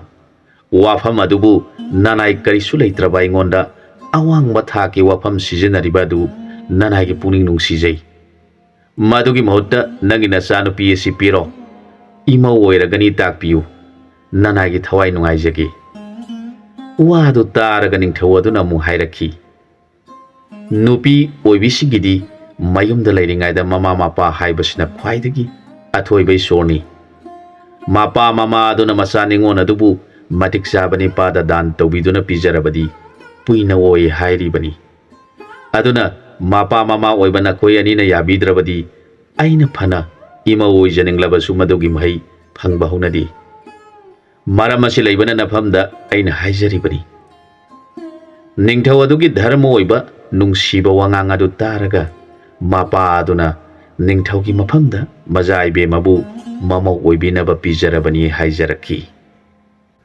ꯃꯇꯥꯡ ꯑꯁꯤꯗ ꯃꯅꯥꯏ ꯂꯪꯁꯥꯏꯅ ꯄꯨꯔꯛꯈꯤꯕ ꯑꯆꯥ ꯑꯊꯛꯁꯤꯡ ꯑꯗꯨ ꯄꯣꯂꯥꯡꯂꯩ ꯀꯧꯕꯤ ꯏꯕꯦꯝ ꯑꯗꯨꯅ ꯅꯤꯡꯊꯤꯅ ꯄꯥꯇ꯭ꯔ ꯑꯃꯗ ꯍꯥꯞꯇꯨꯅ ꯑꯊꯨꯝ ꯑꯍꯥꯎꯁꯤꯡꯗꯨ ꯅꯤꯡꯊꯧ ꯑꯃꯁꯨꯡ ꯃꯄꯥ ꯏꯕꯨꯡꯉꯣꯒꯤ ꯃꯥꯡꯗ ꯄꯨꯊꯣꯛꯇꯨꯅ ꯊꯝꯖꯔꯦ꯫ ꯅꯤꯡꯊꯧ ꯑꯗꯨꯅ ꯃꯃꯧ ꯑꯣꯏꯒꯗꯧꯔꯤꯕꯤ ꯑꯗꯨꯒꯤ ꯐꯤꯕꯝ ꯃꯨꯔꯇꯤ, ꯁꯑꯣꯡ ꯁꯥꯗꯥ, ꯃꯤꯑꯣꯏ ꯃꯤꯇꯧ, ꯀꯨꯆꯨ ꯀꯨꯃꯦꯟ ꯑꯃꯗꯤ ꯃꯥꯏꯊꯣꯡ ꯎꯖꯔꯒ ꯃꯄꯨꯛꯅꯤꯡ ꯄꯦꯟꯈ꯭ꯔꯗꯨꯅ ꯃꯃꯤꯠꯇꯒꯤ ꯃꯄꯤ ꯇꯥꯅ ꯌꯦꯡꯖꯔꯒ ꯍꯥꯏꯔꯛꯈꯤ, ꯏꯄꯥ ꯉꯁꯤꯗꯤ ꯄꯦꯜꯂꯦ, ꯁꯤꯔꯕꯁꯨ ꯌꯥꯔꯦ꯫ ꯑꯩꯅ ꯑꯃꯨꯛ ꯁꯪꯁꯥꯔꯗ ꯍꯜꯂꯛꯄ ꯊꯣꯛꯂꯕꯁꯨ ꯏꯃꯥ ꯑꯣꯏꯒꯗꯕ ꯃꯁꯛ ꯎꯖꯔꯦ ꯍꯥꯏꯔꯒ ꯃꯃꯤꯠꯇꯒꯤ ꯃꯄꯤ ꯇꯩꯊꯣꯛꯏ꯫ ꯅꯤꯡꯊꯧꯅ ꯑꯃꯨꯛ ꯍꯥꯏꯔꯛꯈꯤ, ꯃꯄꯥ ꯏꯕꯨꯡꯉꯣꯅ ꯅꯨꯡꯁꯤꯕꯤꯗꯨꯅ ꯅꯆꯥ ꯏꯕꯦꯝꯃꯕꯨ ꯏꯃꯧ ꯑꯣꯏꯅ ꯄꯤꯕꯤꯔꯕꯅꯤꯅ ꯃꯇꯝ ꯀꯨꯏꯊꯅ ꯊꯝꯂꯒꯨꯝꯁꯤ꯫ ꯑꯐꯕ ꯅꯨꯃꯤꯠ ꯑꯃ ꯌꯦꯡꯂꯒ ꯑꯉꯥꯡ ꯑꯅꯤ ꯑꯁꯤ ꯂꯨꯍꯣꯡꯕꯤꯔꯁꯤ ꯍꯥꯏꯕꯕꯨ ꯃꯄꯥ ꯏꯕꯨꯡꯉꯣꯒꯤ ꯋꯥ ꯑꯃꯇꯪ ꯇꯥꯖꯅꯤꯡꯉꯤ ꯍꯥꯏꯔꯛꯈꯤ꯫ ꯅꯤꯡꯊꯧꯒꯤ ꯋꯥꯗꯨ ꯇꯥꯔꯒ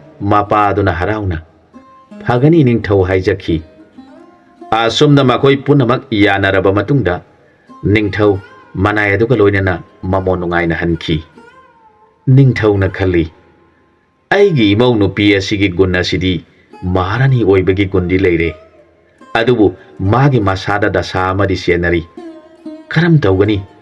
ꯊꯨꯅ ꯂꯨꯍꯣꯡꯍꯧꯗꯕ ꯌꯥꯗ꯭ꯔꯦ ꯈꯟꯗꯨꯅ ꯂꯩꯔꯤꯉꯩ ꯂꯨꯍꯣꯡꯒꯗꯕ ꯅꯨꯃꯤꯠ ꯍꯨꯝꯅꯤꯗ ꯉꯥꯏꯔꯕ ꯅꯨꯃꯤꯠ ꯑꯗꯨꯗ ꯃꯥꯒꯤ ꯃꯇꯥ ꯊꯔꯥꯏꯅꯨꯒ ꯂꯣꯏꯅꯅ ꯇꯨꯔꯦꯟꯗ ꯀꯨꯝꯗꯨꯅ ꯆꯤꯡꯍꯤ ꯁꯝꯕꯥꯜ ꯂꯥꯡꯂꯤꯉꯩꯗ ꯂꯥꯏꯒꯤ ꯅꯣꯡꯗꯝ ꯀꯅꯥꯅ ꯈꯪꯕ ꯉꯝꯒꯅꯤ?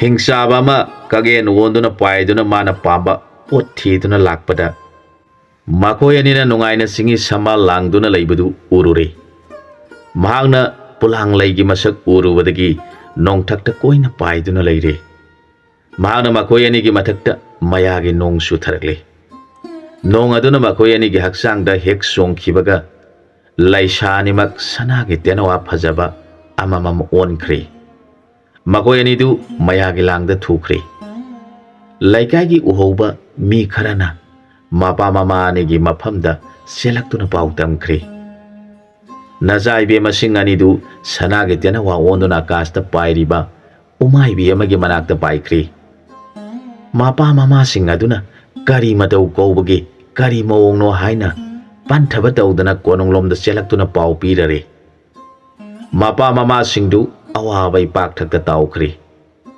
ꯅꯤꯡꯊꯧꯅ ꯄꯥꯎ ꯐꯪꯂꯕꯗ ꯃꯍꯥꯛ ꯙ꯭ꯌꯥꯟ ꯇꯧꯗꯨꯅ ꯌꯦꯡꯕꯗ ꯂꯣꯏꯅ ꯈꯪꯂꯦ꯫ ꯅꯤꯡꯊꯧ ꯑꯁꯤ ꯑꯆꯝꯕ ꯅꯤꯡꯊꯧ ꯅꯠꯇꯦ, ꯃꯍꯥꯛ ꯃꯔꯣꯟ ꯑꯍꯨꯝꯃꯛꯇ ꯆꯠꯅꯔꯤꯕ ꯄꯨꯝꯅꯃꯛ ꯈꯪꯕ ꯅꯤꯡꯊꯧꯅꯤ꯫ Magi gurusu Sukadeva kauba muni adugi asanba sebokni. Aduna hingsabagi mayana mamong nupi amadi mataroibu sumduna sanagi tenawa olhalaga pukri haibasi khangli. Aduna mahagna masanipa Zobraz amadi manaynipa langsaibu kausiladuna hairakhi. Nakoyani satuna mana laitrabi nupi masani dubu kalu. Aduga hingsaba adusu sanagi tenawa onduna paimina krabani. Mahagte amu hana hingsabagi sakpamdu hanjandana basumna solo. Aduga nupi ani adudi makoibu puraklaba matamda mafam masida makoigi hanagi pibamdu hanjalhalu. Madu natrabadi nakoyani na makoyani bu purakpada khudong thiba thokpa yai hairakhi. Nakoyani mak itam tambidrabasu aina hairiba punamaksi khangjabu oijaro haina ningthawaduna makoyani da bor pibire. Makoyani mak ningthaugi bor adu phangbadagi sakti punamangna masa sing adu da sangkhre. Makoyani na tenawa wanduna paimina khraba hingsaba amadi kumari aniduga kadaida leiribagi yenglakpada Indra Soraren ge hairang lairang tana thallaba adugumlaba bon aduda ahauba oi hektuna saminabadu ure. Maduda Zobrasna manai langsai yengduna hairakhi. Aikoyani na hingsabasi mahak hingsabani haibasi kauna bahana taukisi. Aduga uhai phajana panba pambi amada aikoyani tongduna ahauba uhai sing phajana saduna nungaina sanaduna leigadabani. Aduga u pambi aduda mana khangloidaba mayagi lang thaktuna makoi ahumakpu phagadabani. Haujikti pabungi bordagi hingsabagi mahi khudingmak aikoyani na kaklabani hairakhi. Sanagi tenawa oliba hingsabadu magi mayagi mahi punamak mangkrabada mag hingsabani haiba kaukhre. Ningthau masana oliba tenawa sing aduna saribadu uraga mabuk phatraba hingsabaduna khali. Ada tungana sariba tenawa ni sibu amom oiramlabadi nungaiganida. Aigi nupi mari suragani khanduna mahagna pairaktuna ohai amunba paliba upami aduda tonglare. Maduda tenawa laisabi anidusu pairaktuna magi manakta tonglare.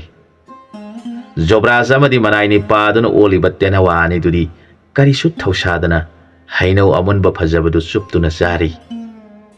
Makoyani karisu thausadana hoi mai haidana mabuk thannaba saduna lei. Makoyani na thausadana sari badu uraga tenawa ahumduna khali. Makoi ani asidi hana leirambo oiba tare. Makoina karisu thausadana aikoida phawba hana yengdana saduna leiri. Aikoyani su makoyani gi manakta sangsinduna saba yaurusi hainaduna tenawa amomanidu makoyani gi manakta paisilaktuna saba horakle. Maduda hingsabana onba tenawa aduna makoyani ga yanakhiba tare khanduna masadu pakhatpaga loinana maksu makoy gi manakta paisilaktuna masu saba hore. Phajana mullaba hainau singadu khara khara tamak saraga anau anauba khanduna machina sikhaiduna saba horakle. Matamasida Zobraz ki mayagi langna tenawa humdu langda thure. Zobraz amasung manai nipana thuna tenawa laisabi aniduma punna langda haple.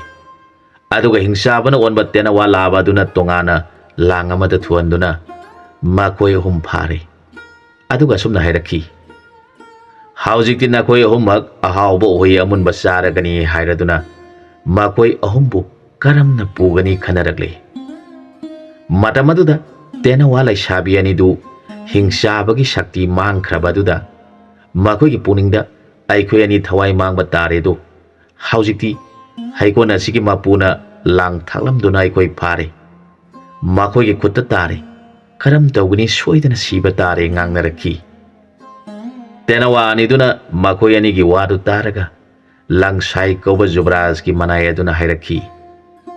Ibema nakoy anibu sibasu kiribra. Thoina warunuda haujikti nakoy ani gi awabada sa koklanida hairakhi. Magi wadu taraga tenawa laisabi aniduna soidre aikoy ani siba haibadu mana hairibasi tabra. Aikoy ani gi dasa kokadaba matam oirakle hairibadu nangbu tadabra ita ibema hairakhi. Wado taraga makhoi ani kaminare. Jobrasna makhoi gi matau adu uraga mathwai nungaitana hairakhi. Haujiti aikoi punamak hanagi mafamda amuk salasiko. Nakoina pamna charamba hayamunba khara su pubirage haina Jobrasna onba tenawa aduna hairakpadu taraga tenawa oliba ibema aduna hairakhi. Aikoibu mafam kadaida pubigadoribano karigidamakta aikoi ohumbu phabiribano hairaga tenawa marol lolaga kablakhi. Nakoi anisi tenawa ne de hairaga mayagi tenawa oiramale. Ining damna ahawbo ohoi sajaribi aikoibu minungsi khangdana karigi phabiribano. Bon asibu nakoigi bon oirabra aduna sauduna pharibra. Tenawa oina poglubadagi amunba ohoi saba haibasi tenawa oiba aikoigi haunabini. Aikoigi iran ngakpiu. Adagi tenawa laba aduna ahawbo ohoi panba lai sarusi haibadagi aikoi anisu yarure. Aikoigi iran nati madugi tenawa adugi dosni hairakhi. Tenawa laba hingsabana onba adusu mahaki mayagi mahi punamak makoi aniduna kakthatkhiba maramna mahakti kari sukhangkhidraba chamba tenawagum tumina laiki. Mahak hingsabane haibadu phawba kauthokhre. Kari sukhangdana tumina makoi anigi mayagi langaduda laire. Aduga asukna hairakhi. Ibe mana koi anibu yamna warabra thoina nungaitaba khaluganu. Makoina tauribasi aikoibu mayumda yoktuna pongi manungda thamduna ahawba uhei pijaduna thamnaba tauribani. Magi wadu taraga tenawa laisabi aniduna hairakhi. Nangna dina thamoi nungaina aikoibu bonda yoknabani hairi. Aduga makoi ani asinadi yum yauraga nakoi khangani hairi. Makoigi mayum yauraga nungaina bonda thambiba ama natraga karigi asuk mamal yam khraba haising asibu sikhaiduna manghalibano haiduna aikoibu awaba taba ama ani asigi marakta amadi soidrabani hairakhi. Tenawa laisabi anidunadi nongmata oirabasu khongbo oiminaduna machinjak chaminaduna leiminaruba oibana tenawa laba adubu nungsiba pokli. Makoi anina mamita mapi taraduna kablai. Asuk phajakraba tenawa laba sibu ngasi aikoi anina thengnajaduna ahawba uhoi chaminaba phangjare khanduna haraujaruba aduga maya haikraba tenawa ani thengnaduna awabasi taredo. Aikoina ahanbada langasi bon mapuna thaklambra haina khallubani madudi oiramdre. Madu oiramlabadi makoi anina aikoina thoriba langasi lauthokuna thadokpigadabani. Madugi mahutta makoina dum aikoibu phanaba honariba sini. Maramasi laibana makoi ani asi maya haiba bonasigi mapu oiba tare. Kayada phatkidreba jibasingbu karimata nungsiba khangdaba haisingsigi mapuni.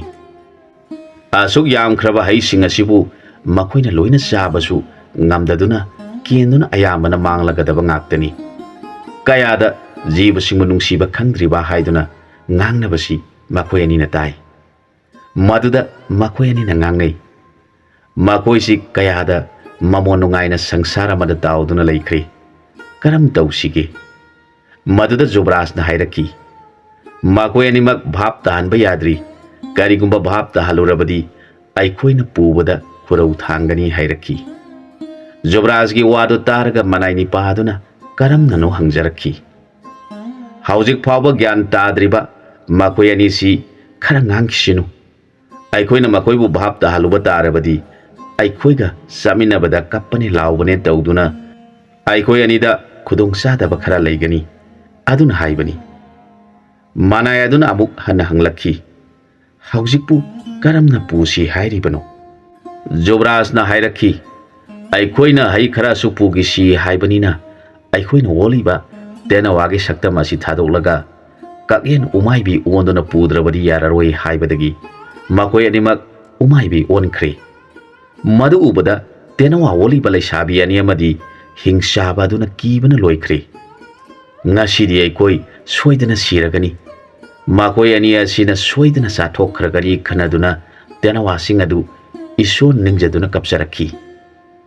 Asomdana lai sabi sing adugi mama mapa sing adu kappana loikhre. ꯃꯆꯥꯁꯤꯡ ꯑꯗꯨꯕꯨ ꯀꯔꯝ ꯇꯧꯔꯝꯒꯗꯒꯦ ꯈꯟꯕꯗ ꯑꯋꯥꯕ ꯃꯩꯁꯥꯛ ꯄꯨꯔꯤ꯫ ꯃꯇꯝ ꯑꯗꯨꯗ ꯅꯤꯡꯊꯧ ꯑꯁꯤꯅ ꯃꯌꯥꯝ ꯌꯦꯡꯂꯗꯨꯅ ꯍꯥꯏꯔꯛꯈꯤ, ꯍꯧꯖꯤꯛꯇꯤ ꯃꯇꯝ ꯈꯔꯒꯤ ꯃꯇꯨꯡꯗ ꯃꯈꯣꯏꯕꯨ ꯄꯨꯔꯛꯂꯒꯅꯤ, ꯑꯗꯨꯕꯨ ꯑꯩꯈꯣꯏꯅ ꯈꯪꯒꯗꯕ ꯑꯔꯨꯕ ꯋꯥꯐꯝ ꯑꯃꯗꯤ ꯂꯩꯔꯤ꯫ ꯃꯁꯤ ꯀꯔꯝ ꯇꯧꯁꯤ ꯍꯥꯏꯕꯒꯦ ꯃꯁꯤꯃꯇꯪ ꯑꯩꯈꯣꯏ ꯃꯌꯥꯝ ꯈꯟꯅꯁꯤ꯫ ꯏꯕꯦꯝꯃ ꯑꯅꯤꯁꯤꯒꯤ ꯃꯄꯣꯛꯇ ꯁꯥ ꯎꯆꯦꯛꯀꯤ ꯃꯄꯣꯛꯇ ꯅꯨꯃꯤꯠ ꯍꯨꯝꯅꯤꯗꯤ ꯑꯣꯏꯌꯨ ꯍꯥꯏꯕ ꯂꯩ, ꯑꯗꯨꯅ ꯊꯣꯛꯈꯤꯕ ꯋꯥꯐꯝꯅꯤ꯫ ꯑꯗꯨꯅ ꯅꯨꯃꯤꯠ ꯍꯨꯝꯅꯤꯗꯤ ꯃꯈꯣꯏꯕꯨ ꯃꯈꯣꯏꯅ ꯑꯣꯜꯂꯤꯕ ꯎꯆꯦꯛ ꯑꯗꯨꯃꯛ ꯑꯣꯟꯗꯨꯅ ꯂꯩꯍꯟꯁꯤ ꯍꯥꯏꯕꯕꯨ ꯏꯉꯥꯏꯁꯤꯡꯅ ꯀꯔꯤ ꯇꯥꯛꯄꯤꯒꯗꯒꯦ? ꯀꯔꯤ ꯑꯄꯥꯝꯕ ꯑꯣꯏꯕꯤꯔꯤꯕꯒꯦ? ꯋꯥꯐꯝ ꯑꯗꯨꯃꯛꯇꯪ ꯈꯪꯖꯅꯤꯡꯉꯤ꯫ ꯅꯤꯡꯊꯧꯒꯤ ꯋꯥꯗꯨ ꯇꯥꯔꯒ ꯃꯌꯥꯝ ꯑꯗꯨꯅ ꯍꯪꯒꯠꯆꯔꯛꯈꯤ, ꯂꯥꯏꯅꯤꯡꯊꯧꯅ ꯑꯁꯨꯝꯅ ꯐꯒꯅꯤ ꯍꯥꯏꯕ ꯑꯗꯨꯝ ꯇꯧꯕꯤꯌꯨ, ꯅꯅꯥꯏ ꯑꯩꯈꯣꯏꯅꯗꯤ ꯀꯔꯤ ꯈꯪꯒꯅꯤ? ꯑꯁꯨꯝꯅ ꯈꯟꯅꯔꯤꯉꯩꯗ ꯎꯃꯥꯏꯕꯤ ꯑꯅꯤ ꯑꯗꯨꯅ ꯃꯈꯣꯡꯅ ꯂꯥꯡ ꯑꯗꯨ ꯆꯞꯇꯨꯅ ꯍꯩꯅꯧ ꯑꯃꯨꯟꯕ ꯐꯖꯕ ꯈꯔ ꯇꯣꯉꯥꯟꯅ ꯍꯥꯞꯂꯤꯕ ꯑꯗꯨꯒ ꯂꯣꯏꯅꯅ ꯄꯨꯗꯨꯅ ꯀꯣꯅꯨꯡ ꯃꯅꯨꯡꯗ ꯇꯥꯔꯛꯈꯤ꯫ ꯂꯩꯔꯝꯂꯤꯕ ꯄꯨꯝꯅꯃꯛꯅ ꯉꯛꯅ ꯌꯦꯡꯗꯨꯅ ꯂꯩꯔꯤꯉꯩꯗ ꯖꯨꯕ꯭ꯔꯥꯖ ꯑꯃꯁꯨꯡ ꯂꯪꯁꯥꯏ ꯃꯈꯣꯏ ꯑꯅꯤꯃꯛ ꯃꯤ ꯑꯣꯜꯂꯛꯂꯦ꯫ ꯃꯈꯣꯏꯅ ꯅꯤꯡꯊꯧꯒꯤ ꯃꯐꯝꯗ ꯋꯥꯔꯤ ꯄꯨꯝꯅꯃꯛ ꯇꯝꯖꯔꯕꯗ ꯅꯤꯡꯊꯧ ꯑꯗꯨꯅ ꯍꯥꯏꯔꯛꯈꯤ, ꯉꯁꯤ ꯍꯨꯝꯅꯤꯗꯤ ꯃꯈꯣꯏ ꯑꯍꯨꯝ ꯑꯁꯤ ꯑꯅꯤ ꯑꯃꯅ ꯇꯣꯉꯥꯟꯅ ꯊꯝꯃꯨ ꯑꯗꯨꯒ ꯑꯃꯁꯤꯅ ꯇꯣꯉꯥꯟꯅ ꯃꯊꯟꯇ ꯊꯝꯃꯨ꯫ ꯃꯈꯣꯏ ꯑꯍꯨꯝꯒꯤ ꯃꯆꯤꯟꯖꯥꯛ ꯃꯕꯨꯛ ꯊꯟꯅ ꯄꯤꯖꯧ꯫ ꯍꯨꯝꯅꯤ ꯁꯨꯕ ꯑꯌꯨꯛꯇ ꯃꯈꯣꯏꯒꯤ ꯗꯁꯥ ꯀꯣꯛꯄꯤꯔꯁꯤ, ꯅꯠꯇ꯭ꯔꯕꯗꯤ ꯅꯨꯄꯤ ꯃꯆꯥ ꯑꯅꯤ ꯑꯁꯤꯒꯤ ꯃꯄꯣꯛꯇ ꯎꯆꯦꯛꯀꯤ ꯖꯥꯠꯇ ꯅꯨꯃꯤꯠ ꯍꯨꯝꯅꯤ ꯑꯣꯏꯌꯨ ꯍꯥꯏꯕ ꯂꯩꯈꯤꯕꯅ ꯇꯧꯕꯅꯤ꯫ ꯃꯈꯣꯏꯒꯤ ꯃꯄꯣꯛꯀꯤ ꯗꯣꯁ ꯑꯗꯨ ꯀꯣꯛꯍꯧꯔꯁꯤ ꯍꯥꯏꯔꯛꯈꯤ꯫ ꯑꯁꯨꯝꯅ ꯇꯦꯅꯋꯥ ꯑꯍꯨꯝ ꯑꯗꯨꯕꯨ ꯑꯅꯤ ꯑꯃꯅ ꯇꯣꯉꯥꯟꯅ ꯊꯝꯃꯤ, ꯑꯗꯨꯒ ꯍꯤꯡꯆꯥꯕꯅ ꯑꯣꯟꯕ ꯇꯦꯅꯋꯥ ꯑꯗꯨꯅ ꯇꯣꯉꯥꯟꯅ ꯊꯝꯃꯤ꯫ ꯍꯤꯡꯆꯥꯕꯅ ꯑꯣꯟꯕ ꯇꯦꯅꯋꯥ ꯑꯗꯨꯅ ꯑꯍꯤꯡ ꯊꯦꯡꯖꯤꯜꯂꯛꯂꯕ ꯃꯇꯝ ꯑꯗꯨꯗ ꯑꯁꯨꯝꯅ ꯍꯥꯏꯔꯛꯈꯤ, ꯅꯈꯣꯏ ꯑꯅꯤꯕꯨ ꯀꯔꯤ ꯈꯜꯂꯤꯕꯒꯦ? ꯉꯁꯤ ꯍꯨꯝꯅꯤ ꯁꯨꯕ ꯅꯨꯃꯤꯠꯇ ꯑꯩꯗꯤ ꯁꯤꯒꯗꯕ ꯃꯥꯜꯂꯤ꯫ ꯅꯈꯣꯏ ꯑꯅꯤꯗꯤ ꯀꯔꯝ ꯇꯧꯒꯅꯤ ꯈꯟꯕꯗ ꯑꯩꯗꯤ ꯌꯥꯝꯅ ꯅꯨꯡꯉꯥꯏꯇ꯭ꯔꯦ꯫ ꯍꯤꯡꯆꯥꯕꯅ ꯑꯣꯟꯕ ꯇꯦꯅꯋꯥ ꯃꯥꯒꯤ ꯃꯌꯥꯒꯤ ꯁꯛꯇꯤ ꯄꯨꯝꯅꯃꯛ ꯀꯛꯊꯠꯈꯤꯕꯅ ꯃꯥꯒꯤ ꯃꯁꯥꯗ ꯃꯥ ꯍꯤꯡꯆꯥꯕꯅꯤ ꯍꯥꯏꯕꯁꯤ ꯀꯥꯎꯈ꯭ꯔꯦ꯫ ꯑꯗꯨꯅ ꯇꯦꯅꯋꯥꯒꯤ ꯋꯥꯈꯜꯗ ꯑꯗꯨꯃꯛ ꯂꯩꯈꯤꯗꯨꯅ ꯇꯦꯅꯋꯥ ꯂꯩꯁꯥꯕꯤ ꯑꯅꯤꯗꯨꯒꯤ ꯃꯔꯝꯗ ꯈꯜꯂꯒ ꯃꯍꯥꯛ ꯑꯍꯤꯡ ꯑꯗꯨ ꯀꯞꯂꯛꯈꯤ꯫ ꯃꯍꯥꯛꯅ ꯇꯦꯡꯊꯥꯗꯨꯅ ꯀꯞꯄꯗꯨ ꯇꯥꯔꯒ ꯃꯔꯣꯟ ꯈꯪꯕ ꯅꯤꯡꯊꯧ ꯑꯁꯤꯅ ꯃꯄꯨꯛꯅꯤꯡꯗꯨ ꯌꯥꯝꯅ ꯅꯨꯡꯉꯥꯏꯔꯝꯗꯦ꯫ ꯅꯤꯡꯊꯧ ꯑꯗꯨꯅ ꯑꯣꯟꯊꯣꯛꯄꯅꯤꯗ ꯃꯍꯥꯛ ꯑꯁꯤ, ꯃꯥꯅ ꯇꯧꯖꯔꯨꯕ ꯃꯔꯥꯟꯁꯤꯡ ꯑꯗꯨꯗꯤ ꯀꯥꯎꯊꯣꯛꯈꯤꯗꯨꯅ ꯇꯥꯏꯕꯪ ꯁꯦꯝꯕ ꯃꯄꯨꯒꯤ ꯃꯐꯝꯗ ꯋꯥꯔꯧꯔꯗꯨꯅ ꯑꯍꯤꯡ ꯑꯁꯤꯗ ꯀꯞꯂꯤ꯫ ꯑꯗꯨꯒ ꯃꯥꯒꯤ ꯇꯦꯡꯊꯥꯕꯒꯤ ꯈꯣꯟꯖꯦꯜ ꯑꯁꯤ ꯇꯥꯔꯒ ꯑꯩꯒꯤ ꯊꯃꯣꯏꯗ ꯃꯥꯕꯨ ꯅꯨꯡꯁꯤꯕ ꯄꯣꯛꯂꯨꯔꯤꯕꯅ ꯀꯔꯤꯒꯤꯅꯣ? ꯑꯩꯅ ꯃꯥꯕꯨ ꯅꯨꯡꯁꯤꯔꯕꯅꯤ ꯈꯟꯗꯨꯅ ꯊꯥꯗꯣꯛꯈꯤꯕ ꯊꯣꯛꯂꯕꯁꯨ ꯃꯍꯥꯛꯇꯤ ꯃꯥꯒꯤ ꯈꯨꯗꯣꯡꯆꯥꯕ ꯑꯃ ꯐꯪꯈꯤꯕ ꯃꯇꯝꯗ ꯍꯤꯡꯆꯥꯕꯒꯤ ꯁꯛꯇꯤ ꯑꯗꯨ ꯐꯪꯈꯤꯗꯨꯅ ꯃꯥꯅ ꯇꯧꯈꯤꯕ ꯄꯨꯝꯅꯃꯛꯇꯨ ꯑꯔꯥꯟꯕꯅꯤ ꯍꯥꯏꯕ ꯀꯥꯎꯈꯤꯗꯨꯅ ꯑꯃꯨꯛ ꯑꯣꯟꯁꯤꯟꯗꯨꯅ ꯑꯩꯈꯣꯏꯒꯤ ꯏꯊꯛꯇ ꯂꯥꯟ ꯇꯧꯔꯛꯀꯗꯕ ꯖꯤꯕꯅꯤ꯫ ꯑꯗꯨꯅꯗꯤ ꯃꯍꯥꯛ ꯄꯨꯝꯅꯃꯛꯀꯤ ꯃꯐꯝꯗ ꯑꯌꯦꯠꯄ ꯑꯣꯏꯍꯧꯒꯗꯕ ꯖꯤꯕꯅꯤ꯫ ꯃꯥꯁꯨ ꯈꯔ ꯋꯥꯖꯔꯁꯅꯨ ꯈꯜꯂꯤ꯫ ꯑꯁꯨꯝꯅ ꯂꯩꯔꯛꯄꯅ ꯅꯨꯃꯤꯠ ꯍꯨꯝꯅꯤ ꯁꯨꯔꯛꯄ ꯑꯌꯨꯛ ꯑꯗꯨꯗ ꯅꯤꯡꯊꯧ ꯑꯗꯨꯅ ꯖꯨꯕ꯭ꯔꯥꯖꯕꯨ ꯌꯦꯡꯂꯗꯨꯅ ꯍꯥꯏꯔꯛꯈꯤ, ꯏꯄꯥꯒꯤ ꯏꯕꯨꯡꯉꯣ, ꯅꯈꯣꯏ ꯑꯅꯤꯅ ꯇꯦꯅꯋꯥ ꯑꯅꯤ ꯑꯁꯤ ꯅꯈꯨꯠꯇ ꯆꯦꯛꯁꯤꯟꯅ ꯑꯃꯃꯝ ꯄꯥꯏꯔꯒ ꯏꯄꯥꯒꯤ ꯅꯥꯛꯇ ꯄꯨꯁꯤꯜꯂꯛꯎ꯫ ꯃꯗꯨꯗ ꯖꯨꯕ꯭ꯔꯥꯖ ꯑꯃꯗꯤ ꯃꯅꯥꯏ ꯂꯪꯁꯥꯏꯅ ꯇꯦꯅꯋꯥ ꯑꯅꯤꯗꯨ ꯑꯃꯃꯝ ꯄꯥꯏꯔꯒ ꯅꯤꯡꯊꯧꯒꯤ ꯅꯥꯛꯇ ꯄꯨꯁꯤꯜꯂꯛꯈꯤ꯫ ꯅꯤꯡꯊꯧ ꯑꯗꯨꯅ ꯃꯃꯥꯡꯗ ꯊꯝꯂꯤꯕ ꯏꯁꯤꯡꯒꯤ ꯄꯥꯇ꯭ꯔ ꯑꯗꯨꯗꯒꯤ ꯃꯈꯨꯠꯇ ꯈꯔ ꯂꯧꯔꯒ ꯁꯣꯟꯗꯨꯅ ꯇꯦꯅꯋꯥ ꯑꯅꯤꯒꯤ ꯃꯁꯥꯗ ꯆꯥꯏꯁꯤꯜꯂꯤ꯫ ꯑꯗꯨꯗꯒꯤ ꯇꯦꯅꯋꯥ ꯂꯩꯁꯥꯕꯤ ꯑꯅꯤꯗꯨ ꯍꯥꯟꯅꯒꯤ ꯄꯣꯂꯥꯡꯂꯩ ꯑꯃꯗꯤ ꯃꯇꯥ ꯊꯔꯥꯏꯅꯨ ꯀꯧꯕꯤ ꯏꯕꯦꯝꯃ ꯑꯅꯤꯗꯨ ꯃꯐꯝ ꯏꯈꯪ ꯈꯪꯗꯅ ꯇꯨꯝꯂꯨꯕꯒꯤ ꯃꯑꯣꯡꯗ ꯍꯧꯒꯠꯂꯛꯂꯦ꯫ ꯃꯈꯣꯏ ꯑꯅꯤꯃꯛ ꯇꯤꯜꯂꯤꯕ ꯃꯤꯌꯥꯝꯗꯨ ꯎꯕꯗ ꯏꯉꯛꯉꯛꯈ꯭ꯔꯦ꯫ ꯃꯗꯨꯗ ꯃꯃꯥ ꯑꯅꯤꯗꯨ ꯆꯦꯟꯁꯤꯜꯂꯛꯇꯨꯅ ꯃꯆꯥꯁꯤꯡ ꯑꯗꯨ ꯂꯩꯅꯤꯡꯊꯧꯕꯨ ꯈꯨꯔꯨꯝꯖꯧ ꯍꯥꯏꯔꯛꯈꯤ꯫ ꯃꯈꯣꯏ ꯑꯅꯤꯅ ꯅꯤꯡꯊꯧꯕꯨ ꯈꯨꯔꯨꯝꯖꯔꯦ꯫ ꯅꯤꯡꯊꯧ ꯑꯗꯨꯅ ꯍꯥꯏꯔꯛꯈꯤ, ꯅꯈꯣꯏ ꯑꯅꯤ ꯉꯛꯀꯅꯨ, ꯑꯥꯗ ꯂꯩꯔꯤꯕ ꯇꯦꯅꯋꯥ ꯁꯅꯥꯒꯤ ꯃꯆꯨ ꯃꯥꯟꯕ ꯑꯁꯤ ꯈꯪꯕ꯭ꯔꯥ? ꯅꯤꯡꯁꯤꯡꯕ ꯉꯝꯕ꯭ꯔꯥ?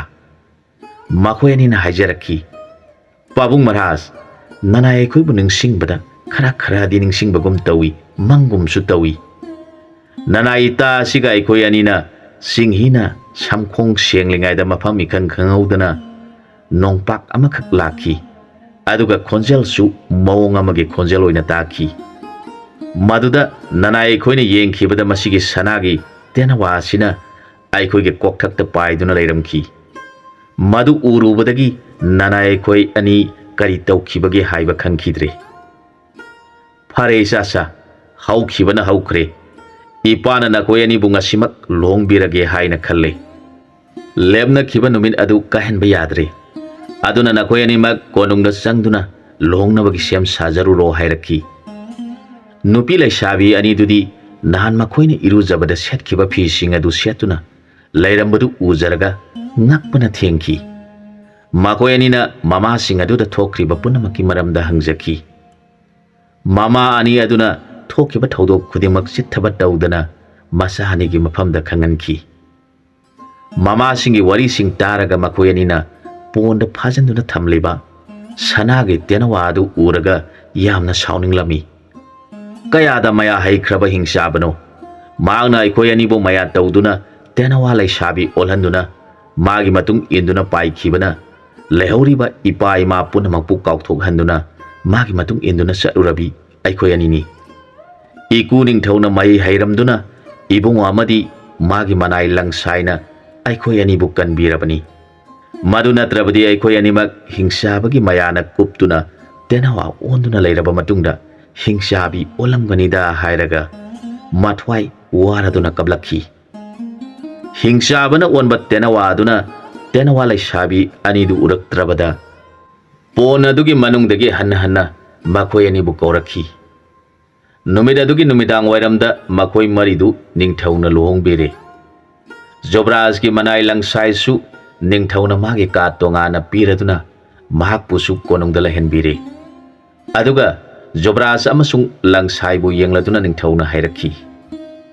Isa asa masigi tenawa asi asum laijarasinu haibabu karigumba ipana laikhidaba matamda mana khudung saba phanglakpa matamda nakhoida awaba oihauragani. Aduna mahak asi loisinbiduna mapugi nakta sasakrasinu. Aduna komama phajana tawro manungda sing haptuna madugi mathakta ghi thau ningthin haijelo. Aduga mai hawatuna magi pona siga loinana mainungda langsilu. Mahakpu nantho ankhiba yadi. Karigumba nantho khiba thoklabadi handakti khudong chadaba oigani.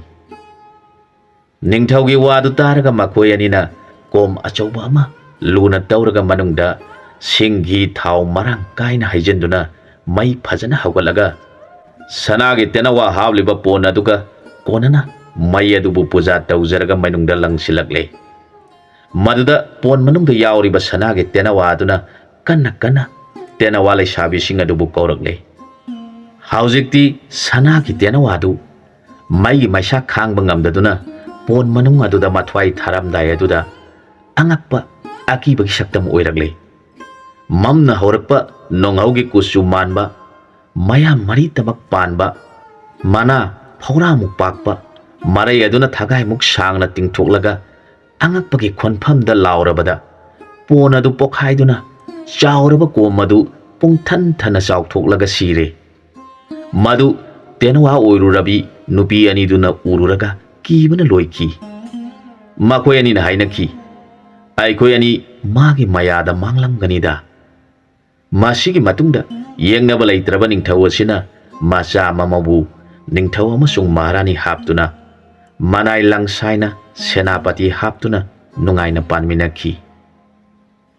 Matang aswaida wari si loisinjare. Anauba wari amada mayamga punah muk thengnaminarasi.